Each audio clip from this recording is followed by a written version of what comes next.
Bienvenue sur Grâce de l'Éternel TV, bienvenue sur la chaîne où nous cherchons à comprendre les voies de Dieu parce que nous sommes de ceux qui pensent qu'il ne suffit pas simplement de prier, mais qu'il est aussi très important d'apprendre à connaître les voies de Dieu. Si ça t'intéresse, alors abonne-toi, connecte-toi et on se voit tout de suite après le générique. Il est le même, sa parole est la même. En tout temps, en toute saison, sa parole est la même. Et voilà, donc comment est-ce que vous allez? Moi, ça va bien de mon côté. Vous savez, c'est toujours un plaisir pour moi d'échanger, de partager avec vous. Et le thème de notre échange d'aujourd'hui, c'est simplement l'attitude à avoir en tant que chrétien à l'église. Ou ouais, l'attitude qu'on doit avoir lorsqu'on va à l'église. Et vous connaissez, on a toujours notre petit verset de base quand même pour nous aider, nous aiguiller.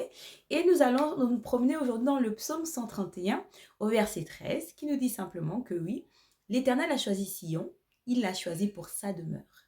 Je répète, dans le psaume 131 au verset 13, oui, l'Éternel a choisi Sion, il l'a choisi pour sa demeure. Et comme je vous disais, on va partager aujourd'hui sur l'attitude qu'on doit avoir, l'attitude qu'il est préférable d'avoir lorsqu'on part dans une église. Pourquoi j'essaie de parler de ça avec vous aujourd'hui? Pourquoi? Parce que ça part d'un constat un peu autour de nous, autour de moi, autour de mon entourage. On a énormément de personnes aujourd'hui qui ne partent plus dans les églises. On a énormément de personnes aujourd'hui qui sont ultra déçues des églises, qui sont blasées des églises. Par exemple, la ville où j'habite, il y a énormément de chrétiens, mais de chrétiens à la maison. C'est ce qui est assez inédit. Énormément de chrétiens à la maison, énormément de chrétiens lassés, énormément de chrétiens bof, si je peux dire comme ça. Quand tu échanges avec, ils vont dire non, grâce, c'est bon, j'étais à l'église, nanana, nanana. Bref, des gens sont énormément déçus. Et je pense que vous avez pu aussi le constater de votre côté, pour ceux qui sont chrétiens, bien sûr. Il y a énormément de gens, voilà. Aujourd'hui, on remarque à travers les réseaux sociaux, beaucoup de chaînes chrétiennes également, qui dénoncent un petit peu ce qui se fait dans les milieux chrétiens, etc., etc. Et on sait que c'est pas souvent de bonnes choses. Et bien évidemment, toutes les personnes qui font ça, ils ne le font pas de manière à calomnier. Ça part toujours des faits réels. Et donc, cette vidéo, je m'adresse essentiellement à toutes ces personnes qui sont déçues ou qui ont peut-être été un peu blasées des églises. Voilà, c'est pour ça que je voulais quand même faire cette vidéo-là. Ce que je dois vous dire déjà au préalable, c'est que tout ce que Dieu fait est bon. Et quand je dis tout ce que Dieu fait est bon, c'est l'église en fait. L'église, c'est quoi? À la base, en fait, l'église, en fait, c'est pas les bâtiments. L'église, c'est toi, l'église, c'est moi. Parce que c'est nous, l'habitation de Dieu. Dieu dit bien qu'il n'habitera pas des temples faits de main d'homme. Voilà. Aucun homme, aucun être humain sur la terre ne peut construire, ne peut créer un être humain, à part Dieu. Et donc Dieu réside aujourd'hui, pas dans les bâtiments, mais Dieu réside en toi, Dieu réside en moi, qui l'avons reçu comme Seigneur et Sauveur. Et nous sommes la demeure de Dieu, nous sommes l'habitation de Dieu. C'est pourquoi il nous a donné son esprit et il dit que nous sommes le temple du Saint-Esprit. Donc Dieu n'habite pas le temple fait de main d'homme déjà, il habite en nous. Maintenant, l'église bâtiment classique comme on connaît en fait, l'église bâtiment c'est simplement par commodité en fait. C'est simplement pour pouvoir se rassembler s'il y a plusieurs personnes. Imagine, tu recevais des gens dans ta maison, dans ton appartement. Aussi grande est ta maison, elle ne pourra jamais contenir autant de personnes que si tu prenais un local, etc., de 500 personnes, de 1000 personnes, etc. Donc, en fait, l'espèce de l'église qu'on dit aujourd'hui, qui est les quatre murs, bon, on le dit comme ça vulgairement, mais c'est simplement le gathering, comme les anglophones, c'est le rassemblement et c'est par commodité en fait qu'on construit des bâtiments pour que tout le monde puisse être ensemble au même moment. Parce qu'il y a aussi une force dans la communion.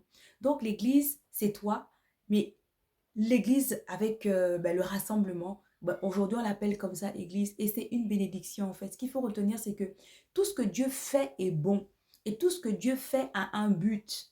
Voilà. Donc le Seigneur a permis qu'il y ait les rassemblements, le Seigneur a permis qu'il y ait les pasteurs, les évangélistes, les prophètes, les docteurs et tous ces cinq ministères, il a prévu et il a permis qu'il y ait ces personnes-là pour pouvoir en fait nous guider. Parce que à travers l'église, en fait, l'église a des bénéfices. À travers l'église, en fait, on apprend déjà à apprendre à connaître Dieu à travers la parole de Dieu. À travers l'église, on apprend à se connaître, on découvre notre identité spirituelle. À travers l'église, on apprend aussi à prier parce que notons qu'on ne naît pas chrétien, on le devient. On devient chrétien. Et chaque jour, on continue à apprendre à devenir chrétien. Notre conversion ne s'arrête pas. Quand on est vraiment connecté à Dieu, on va de conversion en conversion. Donc, l'Église nous amène à savoir prier. L'Église nous apprend à découvrir aussi les dons que Dieu nous a donnés parce que chacun de nous a reçu un talent de Dieu. Donc, l'Église nous permet de développer, de connaître plutôt les dons que Dieu nous a donnés. L'Église nous apprend à servir Dieu. L'Église nous apprend à développer le potentiel que Dieu nous a donné à travers le service, tout simplement. Il y a une bénédiction qui coule en fait dans la prière lorsque nous nous retrouvons ensemble. C'est une bénédiction, c'est une force. Pourquoi? Parce que nous bénéficions des uns et des autres. Ma force n'est pas ta force. Ta force n'est pas ma force. Et Dieu ne met jamais tout dans un être humain. Même les pasteurs, ils n'ont pas tout. Mais Dieu s'est arrangé à ce que chacun de nous, on soit interdépendant. Vous voyez un peu? Ce qui est ta force, moi, c'est ma faiblesse. Et lorsque je m'associe à toi, tu me transmets ta force et ça me fortifie. Ce qui est ta faiblesse, moi, c'est ma force. Lorsque je m'associe à toi, ça va te fortifier. C'est comme ça que Dieu a permis que les choses se fassent. Donc, au travers de l'Église, normalement, c'est pour que nous puissions avoir tout ce que je viens de citer là, mais aussi pouvoir apprendre des uns des autres, prendre de la force de l'autre pour combler nos faiblesses. Il y a une richesse, en fait, dans les relations. Donc, à travers l'Église, nous apprenons à connaître Dieu. Le rôle des serviteurs de Dieu, c'est de paître le troupeau de Dieu, les pasteurs notamment, et de conduire les hommes, de conduire en fait les âmes à se connecter à Dieu. Dieu n'a pas suscité les pasteurs pour qu'on soit connecté aux pasteurs. Dieu a suscité notamment les pasteurs pour nous connecter à Dieu, pour nous apprendre à nous connecter à Dieu. Parce que le but, c'est qu'on soit autonome, pas indépendant de Dieu, mais autonome, qu'on apprenne à connaître Dieu. Voilà pourquoi il y a l'Église. Et c'est pour ça, comme je disais dans le psaume 131, verset 13, oui, Dieu a choisi Sion, il l'a choisi pour sa demeure. Et c'est dans ces mouvements-là aussi que nous sommes bénis. Je ne veux pas dire que lorsque je suis chez moi, je ne suis pas béni, mais il y a encore une double bénédiction cachée dans les rassemblements. Sauf que, aujourd'hui, nous sommes des êtres humains. L'être humain, je me dis toujours que l'être humain sans Dieu, l'être humain est horrible. L'être humain est méchant. La Bible déclare que le cœur de l'homme est méchant et tortueux par-dessus tout. Aussi serviteur de Dieu soit-il. Si personne ne veille sur ses voies, même si tu as accepté Christ comme Seigneur et Sauveur, si tu ne fais pas attention, tu ne veilles pas sur tes voies, si tu ne veilles pas sur ton cœur, tu peux être bizarre, tu peux devenir méchant ou tu peux développer de la méchanceté, tu peux développer de l'aigreur, tu peux développer toutes sortes de choses bizarres. Si tu ne fais pas attention, c'est pourquoi Dieu nous demande de veiller sur notre cœur. Donc, à travers cette vidéo, je vais aussi simplement vous faire comprendre que partout où il y aura des êtres humains, partout où il y a les rassemblements des êtres humains, il y a toujours de l'imperfection. Il y a toujours de la méchanceté. Pourquoi? Parce que tout le monde n'est pas au même niveau. Et ce qu'il faut comprendre aujourd'hui, c'est que l'Église, normalement, l'Église est comme un hôpital. L'Église est comme un hôpital. C'est, voilà, comme on dit, c'est de l'évangélisation. Donc, on pêche les âmes, on ramène. Mais lorsqu'on ramène des personnes, il y a toutes sortes de personnes. N'oubliez pas que Dieu n'est pas venu chercher les personnes saintes. Donc, c'est un rassemblement de personnes malades. C'est un rassemblement de pécheurs. Et tout le monde n'est pas au même degré, au même niveau. D'autres ont accepté Jésus-Christ comme Seigneur et Sauveur en esprit et en vérité. D'autres, ils ne sont pas encore chrétiens, mais ils sont à l'église. Sachez aussi que tout le monde qui est à l'église n'est pas chrétien, même s'ils viennent là. Donc, il y en a qui ont accepté Christ. Il y en a qui se retrouvent là parce qu'on les a invités. Il y en a qui se retrouvent là parce que ils cherchent une femme, ils cherchent un mari. Il y a aussi les agents du diable aussi qui viennent aussi à l'église mélanger. C'est pourquoi le Seigneur nous demande d'avoir le discernement et qu'il nous dit qu'on reconnaîtra les vrais enfants de Dieu à quoi? À travers le fruit, à travers l'amour. C'est à ça qu'on reconnaît un vrai enfant de Dieu. Donc, vous voyez que lorsqu'on se retrouve dans des rassemblements, il y a de tout. Il y a à boire et à manger. Il y a le vrai chrétien. Il y a celui qui est en processus dans son christianisme. Il y a d'autres, il n'est même pas que chrétien, mais il tire quelques avantages quand il est dans le milieu de l'église. Il y a d'autres, c'est comme un serviteur de Satan, déguisé. Donc, vous voyez, au milieu de toute cette bouillabaisse-là, on se retrouve là, dans l'église. Et donc, forcément, quand on vient à l'église avec cette notion de c'est le paradis, ben on va tomber de nues en fait lorsqu'on va découvrir l'être humain. L'être humain, je parle de l'être humain avec un grand H, avec sa fondation qui est mauvaise. Donc l'être humain est méchant par nature. Mais c'est par la grâce de Dieu, lorsqu'on se confie en Dieu, qu'on se donne à Dieu, que Dieu transforme notre cœur. Et que même si parfois on veut virer dans le mal, l'Esprit Saint en nous nous aide à garder le cap. Voilà le rôle du Saint-Esprit. Donc, lorsqu'on va à l'église, il faut comprendre déjà que arrêtons d'idéaliser l'église. N'idéalisons pas l'église. L'église est un rassemblement où il y a de tout, mais qui est couvert par l'amour de Dieu. Les personnes méchantes, Dieu les aime. Les personnes pieuses, Dieu les aime. Les personnes qui sont venues par intérêt à l'église, qui n'ont rien à voir avec le Christ, Dieu les aime aussi. Et pour toutes ces catégories de personnes, qu'est-ce que Dieu sait? La Bible déclare que Dieu est lent. Dieu use de sa lenteur, Dieu use de sa bonté pour qu'ensuite nous puissions nous repentir en fait. Repentir, c'est changer notre comportement. Donc, toutes ces choses-là, c'est ça qui amène parfois tellement de problèmes dans les églises. Tu as fréquenté une personne, tu croyais que cette personne était chrétienne et ce que cette personne t'a fait, ça t'a vraiment fait du mal. Ou même parfois le pasteur, je vais peut-être vous choquer, mais il y a des pasteurs qui sont pasteurs mais qui ne sont pas convertis. Ou il y a des, oui, c'est vrai, ou il y a des pasteurs, par exemple, que Dieu ne connaît pas. Si tu es tombé dans une église où le pasteur n'est même pas connu de Dieu, c'est très très important. Donc, toutes les églises aussi ne sont pas de Dieu. Toutes les églises ne sont pas de Dieu. Un. De deux, là où il y a tout homme, là où il y a les rassemblements des hommes, sachez qu'il y aura toujours des difficultés, il y aura toujours des problèmes. Et comme on est dans un contexte chrétien, je vous parle de la grande moisson, il y a de tout, les vrais, les faux, ceux qui sont en processus de vrai, ceux qui ne seront jamais vrais. Tout le monde est mélangé comme ça dans les églises. Et donc forcément, quand tu viens à l'église avec cette notion, cette naïveté-là, ben tu te fais mordre. Donc beaucoup de personnes sont blasées par les églises, les abus spirituels, la trahison, la calomnie, la méchanceté. Tu te confies à quelqu'un, tu partages ta faiblesse, tu entends ça dans toute l'église. Tellement de gens sont fatigués des églises. Mais moi, à travers cette vidéo, je tiens à te dire que l'église est une bonne chose. Sauf qu'aujourd'hui, avec le comportement des hommes, l'église aujourd'hui devient comme un capharnaüm. Les gens n'ont plus envie d'y être, les gens s'en vont, les gens en ont marre. Mais ce n'est pas, quand Dieu a fait l'église, ce n'était pas pour ça. L'église, c'est la volonté de Dieu parce qu'il y a une bénédiction cachée. Et sachez que nous sommes un corps de Christ. Et nous sommes forts lorsque nous sommes ensemble. Quand il y a un berger, il y a un troupeau. Le berger rassemble le troupeau.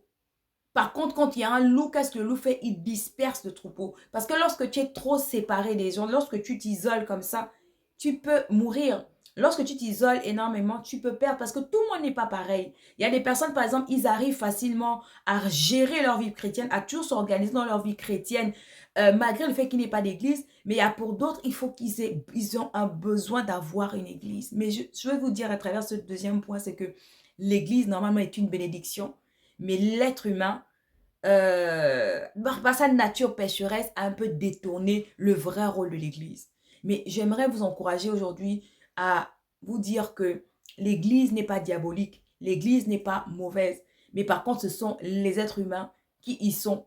Voilà, qui ont rendu cette église-là comme ça. Parce qu'à l'origine, tout ce que Dieu fait est bon. Et Dieu avait créé l'église pour aussi, j'avais oublié cet aspect, l'église aussi, c'est un lieu social. C'est un lieu où on apprend à connaître des gens. Normalement, quand une église est bien structurée, quand une église suit vraiment bien la vision de Dieu, lorsque tu arrives dans un pays, lorsque tu arrives dans une nouvelle ville et que tu es chrétien, souvent avant, les premières connaissances que tu vas te faire dans la ville que tu arrives, c'est souvent à l'église en fait que tu vas avoir tes premières connexions en dehors du travail par exemple, ou de ceux qui vont à l'école, etc. Les premières connexions, les premières personnes avec qui tu vas parler, c'est des gens à l'église. Donc l'église est également un lieu social. Lorsqu'une église marche selon la volonté de Dieu et dans l'amour profond, c'est plus qu'une bénédiction. À travers l'église, tu peux trouver des gens qui peuvent t'aider, par exemple, pour garder tes enfants. C'est que ça, c'est souvent quelque chose de nerf de la guerre pour les mamans, ou pour te faire des tresses, ou pour mille et une de choses. C'est à ça aussi que ça sert. C'est comme une famille, normalement, lorsqu'elle marche selon la volonté de Dieu.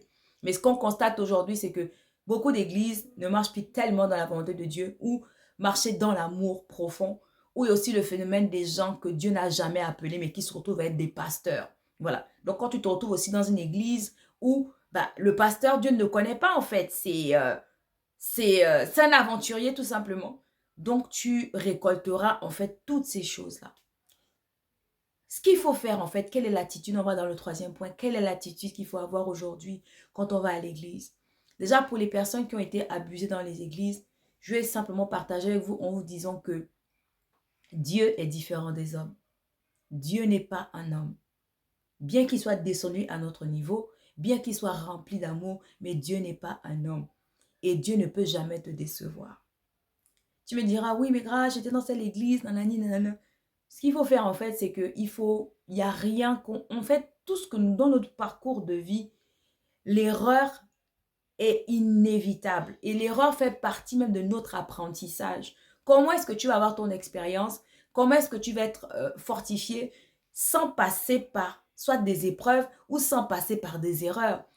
Donc, il ne faut pas rester constamment sur la peine que tu as reçue à l'église. C'est vrai que tu as reçu cette peine, mais prends le temps en fait de guérir.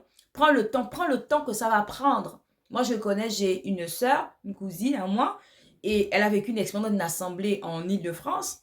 Elle a vraiment été détruite, abusée dans cette assemblée, mais elle a mis pratiquement 4 ans à 5 ans. Donc, ça dépend des personnes, mais prends le temps de guérir. Ce qui est important aujourd'hui, c'est de ne pas rester sur cette douleur, c'est de ne pas rester concentré de nourrir cette peine. Ne nourris pas cette peine.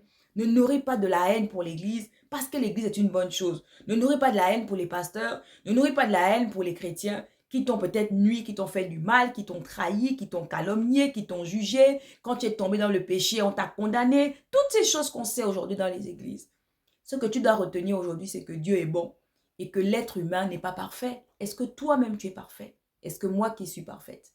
Dieu nous amène à vouloir grandir. À travers tout ce que nous vivons, même à travers de nos erreurs, Dieu se sert de nos erreurs pour nous enseigner et nous apprendre la maturité. Parce qu'il va nous aider à comprendre que l'être humain n'est pas parfait parce que nous-mêmes ne sommes pas parfaits. Et c'est ce qui amène en fait à avoir de la tolérance. Ça peut paraître bizarre, mais ça va te donner en fait vraiment de la tolérance quand tu vas commencer à comprendre les choses. Parce que Dieu, quand il nous regarde, il ne nous juge pas selon nos fautes. Il nous regarde avec les yeux de son amour. Personne sur la terre ne peut dire qu'il est saint et qu'il est parfait. Mais Dieu nous regarde avec les yeux de son amour.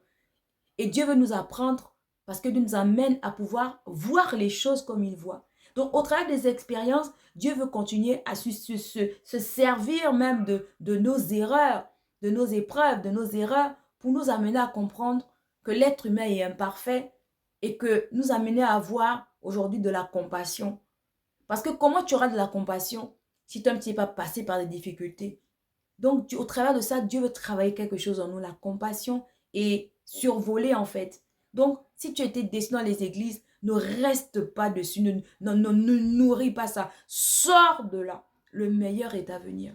L'attitude aujourd'hui qu'il faut avoir quand tu sors d'une difficulté, il faut rapidement, en dehors de la peine que ça t'a apporté, il faut pouvoir tirer rapidement des leçons. La chose la plus tragique, c'est de ne jamais tirer des leçons de toutes les expériences que tu vis. Il faut tirer des leçons. Et dans toute, je parle surtout de la section des erreurs que nous faisons, nous avons toujours une petite part de responsabilité. Beaucoup d'enfants de Dieu mettent leur âme entre les mains du pasteur. Le pasteur est un envoyé de Dieu, mais il n'est pas Dieu en fait dans ta vie. En dehors de toi, en fait, en dehors de Dieu, c'est toi-même. C'est toi qui es le libre arbitre. C'est toi. Le pasteur a normalement un vrai pasteur qui n'est pas dans la manipulation, a juste un rôle de conseiller, un rôle d'orientation. Mais c'est toi qui as le dernier mot. Le pasteur n'est pas Dieu, le pasteur n'est pas le Saint-Esprit. Donc, si tu as reçu des abus ou toute autre chose, tu y es un petit peu aussi pour quelque chose. Parce que tu as laissé, par exemple, l'homme de Dieu prendre la place de Dieu dans ta vie et prendre la place de ta propre conscience et de ta propre volonté. Quand on se confie en Dieu, c'est parce que c'est Dieu qui connaît le futur, c'est Dieu qui connaît l'avenir. Et c'est Dieu qui a à même de pouvoir nous donner des orientations. Un pasteur, un leader, un prophète, un apôtre, un évangéliste, un docteur peut te donner un conseil. Mais quand il te donne ce conseil, toi vas toujours dans la maison, dans la présence de Dieu et demande à Dieu aussi son avis. Demande à Dieu son avis pour éviter toute forme de manipulation. Donc, quand tu arrives dans une église, là, je m'adresse à deux catégories de personnes. Si tu es chrétien, comme tu le sais déjà, confie-toi en Dieu pour l'orientation de l'assemblée. Parce que toutes les églises ne sont pas de Dieu. Je vous ai dit, il y a beaucoup d'églises, c'est des églises de Satan. Voilà, c'est pas parce qu'on dit Jésus, Jésus, Jésus, Jésus, etc., que ça veut dire que la personne est de Dieu. Toutes les églises ne sont pas de Dieu. Donc, si toi qui es chrétien, avant d'aller dans une assemblée, même si tu vois que l'église est populaire dans la ville où tu habites, populaire dans les réseaux sociaux, etc., etc., ça ne veut rien dire.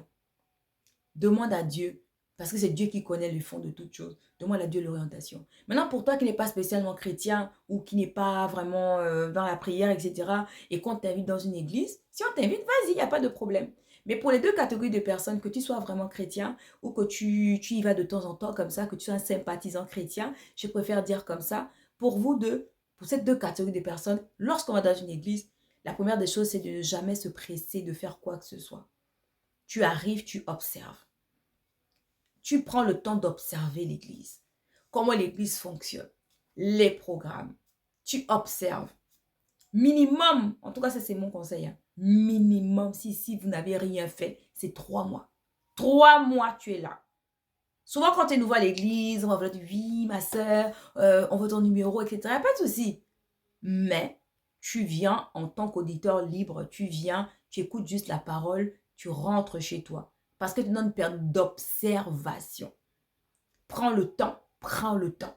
Quand tu as un don, ne sois pas pressé de venir, non, non, non. Observe d'abord l'église. Souvent, on se casse la tête parce qu'on ne prend pas le temps d'observer l'église où nous allons, nous embarquons comme ça et puis bonjour les problèmes. Donc, prends le temps déjà d'observer l'église dans laquelle tu t'en vas. Minimum 3 mois quand tu arrives dans une assemblée. Que tu sois invité ou que même que Dieu t'ait conduit dans cette église-là. Ce n'est pas parce que Dieu t'a conduit que tu vas te jeter non plus. Non. N'oublie pas que là où se trouvent les êtres humains, il y a toujours des problèmes. Et n'oublie jamais que nous ne sommes pas tous au même niveau spirituel. Il y a des bébés spirituels. Les bébés spirituels, ils embêtent, ils vont beaucoup t'embêter. Quelqu'un peut te faire du mal, te heurter, mais pas parce que forcément elle est très méchante, mais parce que elle est maladroite, c'est un enfant spirituel. Les bébés spirituels, c'est ceux qui marchent encore selon la chair. Il y a d'autres qui font des caprices, d'autres encore dans la calomnie, d'autres dans la jalousie, d'autres dans l'avarice, toutes ces choses. Voilà, c'est les œuvres de la chair. Souvent, ceux qui ont une faiblesse, qui sont encore à un certain niveau spirituel, se comportent comme ça. Voilà. Donc, c'est très important de commencer d'abord à prendre le temps d'observer, ne pas se précipiter. La deuxième des choses quand tu arrives dans une église, ce qui doit t'intéresser, c'est connaître la vision de l'homme de Dieu. C'est important. Je dis, c'est pas comme je dis tout le temps, c'est pas parce qu'on parle de Jésus, Jésus. Non. Quelle est la vision de l'homme de Dieu? N'hésite pas à demander, n'hésite pas à aller sur le site internet, est-ce que l'église a un site internet? Quelle est la vision de l'homme de Dieu? Parce que quand Dieu appelle un serviteur de Dieu, c'est toujours accompagné d'une vision, c'est-à-dire un message précis et comment l'église fonctionne. Parce que tu dois savoir comment l'église fonctionne. Imagine, toi, tu as reçu une certaine éducation, tu te retrouves dans une église ethnique où on parle qu'une certaine langue, etc. Tu vas te sentir troublé. Est-ce que cette église-là correspond? Parce que faut aussi que tu dois savoir que toutes les églises, même si c'est parce que tu peux avoir une très bonne église, le message est bien donné, mais ça ne te correspond pas. Ça ne te correspond pas. Donc, c'est important, tu dois aussi être dans une église où tu te sens en adéquation avec ce que tu es, avec peut-être si tu sais à quoi Dieu t'appelle, ça aussi, ça va aussi jouer. Tu peux être dans une église, par exemple, un exemple, hein, tu peux être dans une assemblée. Il y a des églises, par exemple, où les pasteurs ne croient pas au ministère des femmes qui prêchent. Mais toi, tu sais au fond de ton cœur que Dieu t'appelle, par exemple, à prêcher. Si tu es dans cette église, tu vas perdre ton temps, en fait. Mais est-ce que ça veut dire que cette église est mauvaise? Elle n'est pas mauvaise. Mais elle ne correspond pas. Est-ce que vous comprenez? Cette église ne correspond pas à ce que Dieu va faire dans ta vie. Voilà. Donc, elle ne correspond pas. Et parfois, pour les personnes qui ne savent pas, au début, ils vont être dans ce genre d'église. Mais à un moment donné, par exemple, tu sens qu'en tant que femme, Dieu t'appelle à annoncer l'évangile, à prêcher, etc., etc. Et tu sais que dans cette église-là, on est contre le mystère des femmes. Tu vas être là-bas les premiers temps parce que tu apprends les rudiments de la parole, les fondements. Mais à un moment donné, tu partiras de cette église. C'est pour ça que je dis toujours que l'église doit être en adéquation avec ce que tu es et où Dieu veut t'amener. Donc c'est pour ça que je dis, quand tu arrives dans une église, il faut observer la vision de l'homme de Dieu. N'hésite pas à prendre rendez-vous avec le pasteur, à poser des questions. En général, les chrétiens, surtout les Africains, ne posent pas de questions. Donc, dès qu'on dit Dieu, c'est bon, Jésus, Saint-Esprit, on chante la louange, allez, on se jette à l'eau sans réfléchir. Et quand on a des problèmes, on se met à crier. Donc, c'est important de pouvoir connaître la vision, comment l'église fonctionne, comment est le pasteur, comment est-ce que le pasteur travaille, comment est-ce qu'il fait les choses. C'est quand tu arrives en fait, en dehors du fait d'observer, la personne qui doit t'intéresser, c'est le pasteur. Parce que c'est lui qui lead l'église, c'est lui qui dirige l'église. Et une église est souvent à l'image de son leader. Si dans une église où il y a la calomnie, il faut savoir qu'en général, en haut là-bas, il y a la calomnie. Tu es dans une église qui évangélise beaucoup, il faut savoir que le pasteur est dans l'évangélisation. Tu es dans une église où vraiment les gens l'adorent, ils sont vraiment dans l'adoration. Par exemple, l'église, je vais parler de l'église ICC, c'est une église où j'ai été. Et le pasteur Yvan Castano, par exemple, c'est un pasteur qui est vraiment centré seulement sur l'adoration. On est vraiment dans l'adoration. Donc, tu vas voir que l'église, par exemple, ICC, c'est une église, les gens sont très, très, très dans l'adoration, très connectés au Saint-Esprit, très dans l'adoration. Donc, l'église est souvent à l'image. Donc, quand tu arrives dans une église, tu observes comment est le peuple. Comme tu vois le peuple là, c'est le leader qui est comme ça. Donc, observe le leader. Prends le temps ensuite. Et la troisième point, c'est que ne t'ouvre pas n'importe comment, ne t'ouvre pas facilement. Ne t'ouvre pas. La Bible, le Seigneur nous dit bien qu'on doit être prudent comme des serpents. Prudent. Donc, quand tu arrives, il faut que tu apprennes à avoir le discernement, observer les gens. Donc, comme j'ai dit, déjà 3 mois, c'est minimum. Quand tu es dans une église, tu dois observer la vision. L'homme de Dieu, c'est l'homme de Dieu qui doit t'intéresser, c'est-à-dire sa vision, comment est-ce qu'il fait les choses, etc. Comment est-ce que l'église est, comment est-ce que l'église fonctionne, etc. Est-ce que c'est une église où, parce qu'il y a des églises vraiment où on harcèle les gens via tous les programmes, etc. Non. Donc, tu vas pouvoir observer aussi toutes ces choses-là et ça te permettra de voir est-ce que finalement, je vais déposer mes bagages dans cette assemblée. Vous voyez un peu? Et donc, comme je disais, le troisième point, ne t'ouvre pas facilement, aie beaucoup de discernement. Prends le temps en fait. Toutes les bonnes choses qui se construisent avec le temps. Arrêtons cette précipitation-là de voilà, j'arrive à l'église, je vais déjà servir, je n'ai pas étudié comment est l'église, comment ça fonctionne, parce qu'on parle de Jésus, je me jette à l'eau, je commence à parler avec tout le monde. Non! Tu parles avec tout le monde, ne laisse pas tout le monde venir te connaître comme ça. Prends le temps, prends le temps, prends le temps, prends le temps, prends le temps. Là où il y a les êtres humains, il y a toujours des problèmes. Et je le répète encore, l'église, c'est une bénédiction. Mais il faut savoir que l'église, c'est comme un hôpital, c'est comme un marché. Il y a à boire, il y a à manger, il y a tout. Mais c'est grâce au discernement et au fait que tu ne t'ouvres pas n'importe comment, que tu pourras bien rester dans l'église. Il est possible de vivre dans l'église, entre guillemets. Il est possible, en fait, d'avoir une vie, d'avoir des activités dans l'église sainement. Mais quand tu as le discernement et la maturité, Dieu te fait comprendre aujourd'hui que tu n'as pas... Dieu veut te faire comprendre aujourd'hui que l'église n'est pas parfaite. Mon pasteur n'est pas parfait. La femme de mon pasteur n'est pas parfaite. Mes collègues du département où je travaille ne sont pas parfaits. Mais comment réussir à travailler dans cette imperfection? Pour réussir à travailler dans cette imperfection, c'est déjà réaliser en fait que l'être humain n'est pas parfait en fait. L'être humain n'est pas parfait et tu dois pouvoir apprendre à étudier rapidement les personnes avec qui tu échanges.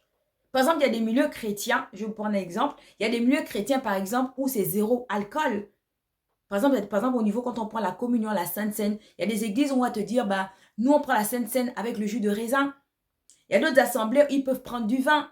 Donc, quand tu arrives dans un milieu chrétien, la première des choses qu'il faut faire, c'est observer à quel type de milieu chrétien tu appartiens. Il y a des chrétiens, des milieux chrétiens, par exemple, où, comme je dis, les femmes ne prêchent pas, c'est interdit.